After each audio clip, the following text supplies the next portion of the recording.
don't say you're wrong. No one wants to be told they're wrong. That is instantly they're gonna shut down. They're not gonna listen to anything that you have to say. Be that person who's listening and asking questions. That's interesting. Where did you hear that? Oh, I'd love to know where you read that. I'd like to read it myself. Ask those kind of probing questions so that you understand exactly where they're coming from, and then offer something, an alternative perspective.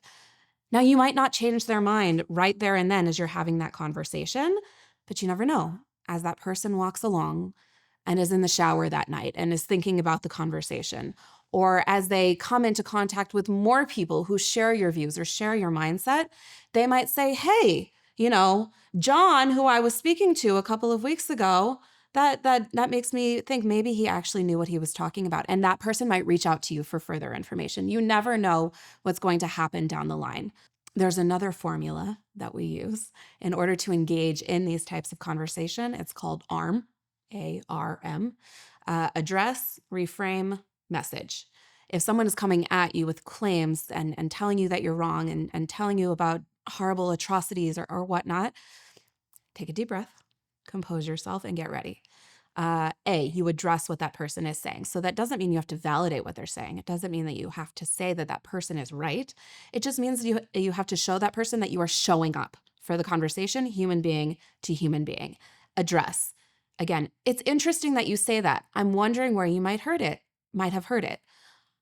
I'd love to know more about what you have to say. Or, oh, you know what? I think I might have something to show that you are showing up for the conversation, that you're not immediately going to jump down their throat and start screaming at them. So that kind of diffuses any sort of negative energy and shows that you're showing up for the conversation as a human being. The R, the reframe, is where that's the meat and potatoes, right? So that's where you're going to insert the facts, the figures, the history, the whatnot. Now, don't become a talking encyclopedia. You're going to use them. Think about 2 or 3 things that you would like that person to learn in this conversation. Keep this central paragraph short because you're going to lose them if it's too long. And then at the end is the message. What kind of message do you want this person to walk away with? Ideally, it should be some sort of message of hope or peace or coexistence or something that literally nobody can disagree with.